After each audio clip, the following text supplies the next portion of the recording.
আমার গর্বের সন্তানকে 25 লক্ষ টাকায় বিক্রি করে দেওয়া হয়েছিল, আর সেই কাগজে সই করেছিল আমার নিজের স্বামী।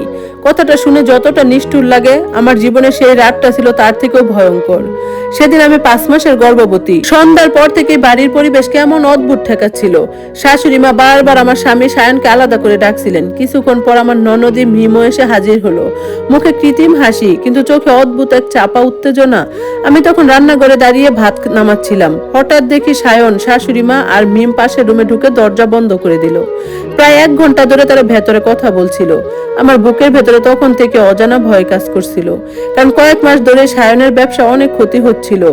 ঋণের লোকেরা ফোন দিত, বাসার সামনে এসে দাঁড়িয়ে থাকতো, আর ঠিক সেই সময় সায়নের লন্ডন যাওয়ার ভিসা হয়ে যায়, কিন্তু হাতে কোনো টাকা ছিল না। আমি বহুবার বলেছিলাম বিদেশে না গেলেও হবে, আমরা একটু কষ্ট করে থাকবো, কিন্তু সায়নের একটাই কথা ছিল, আমি যদি এখন না যাই তাহলে আমরা একেবারে শেষ হয়ে যাব। একদিন রাত প্রায় 10টার দিকে দরজা খুলে সবাই বের হলো। মিমের মুখে তখন এক অদ্ভুত তৃপ্তির হাসি।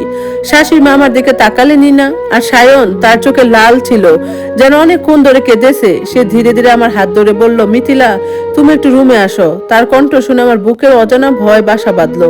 রুমে ঢুকে সায়ন দরজা বন্ধ করে দিল। তারপর হঠাৎ আমার সামনে হাঁটু গেড়ে বসে পড়লো। আমি ভয় পেয়ে গেলাম। কি হয়েছে? এমন করছো কেন? পরের মুহূর্তে সে আমার হাত ধরে কান্না শুরু করলো। আমি জীবনে কোনোদিন সায়নকে এভাবে ভেঙে পড়তে দেখিনি। সে কাপা গলায় বলল, আমি অনেক বড় একটা ভুল করে ফেলেছি মিথিলা। আমি আরো ভয় পেয়ে গেলাম। কি ভুল?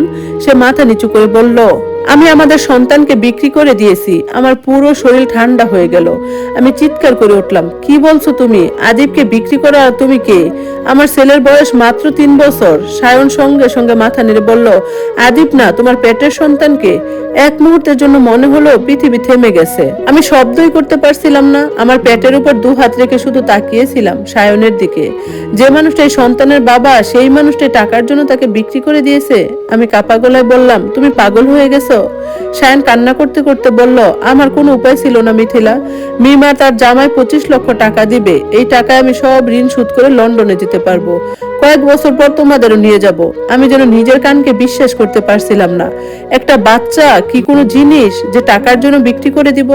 সায়ন মাথা নিচু করে চুপ করে রইল। তার সেই নীরবতা আমাকে আরো বেশি ঘৃণার কষ্টে ভরে দিল। আমি দরজা খুলে বাইরে বের হয়ে যেতে চাইলাম, কিন্তু তখনই শাশুড়ি মা সামনে এসে দাঁড়ালো। তিনি কঠিন গলায় বললেন, এত নাটক করার কিছু নেই। মিমের তো কোনো সন্তান হয় না। তোমার পেটের বাচ্চা এমনি তো এই পরিবারেই থাকবে। আমি অবাক হয়ে তাদের দিকে তাকাচ্ছিলাম। একজন দাদি কিভাবে নিজের নাতনিকে এভাবে টাকার কাছে মাপতে পারে? মিম তখন ধীরে ধীরে আমার সামনে এসে দাঁড়ালো। তার হাতে একটা ফাইল। সে শান্ত গলায় বলল, ভাবি, আমি জানি এটা কঠিন, কিন্তু আমি এই বাচ্চাকে নিজের জীবনের থেকে বেশি ভালো রাখবো। আমি তার হাত থেকে ফাইলটা ছুঁড়ে ফেলে দিলাম। আমার সন্তান বেঁচে থাকতে আমি কাউকে দিব না। মিমের মুখের হাসি তখন মিলিয়ে গেল। সে নিচু গলায় বলল, সায়ন ভাইয়া কিন্তু সই করে ফেলেছে। আমার মাথা ঘুরে উঠলো। আমি সায়নের দিকে তাকালাম। সে চোখ নামিয়ে নিল। সেদিন রাতে আমি বুঝে গিয়েছিলাম আমার গর্বের সন্তানকে সবাই মিলে একটা চুক্তিতে বেঁধে ফেলছে।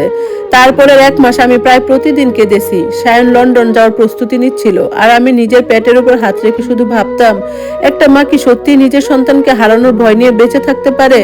বিদেশে যাওয়ার আগের দিন সায়ন আমার সামনে এসে দাঁড়ালো। তার চোখে অপরাধ বোধ ছিল, কিন্তু তখন আর সেই চোখে আমার জন্য ভালোবাসা খুঁজে পাইনি। সে শুধু বলল, সব ঠিক হয়ে যাবে মিথিলা। আমি কোনো উত্তর দেইনি, কারণ আমি জানতাম কিছু জিনিস একবার ভেঙে গেলে আর কোনোদিন ঠিক হয় না। সায়ন লন্ডন চলে গেল, আর আমার পেটের সন্তান দিন দিন তার প্রতি মায়া বেড়েই যাচ্ছে। এভাবে 2 মাস যাওয়ার পরে আমার পেটের ব্যথা উঠলো। মিম খবর পেয়ে গাড়ি নিয়ে খুব দ্রুত চলে আসলো হাসপাতালে নেওয়ার জন্য। ধন্যবাদ সবাইকে এতক্ষণ গল্পটা শোনার জন্য। এই গল্পের বাকি অংশ শোনার জন্য সাথেই থাকবেন। আজকের মতো আল্লাহ হাফেজ।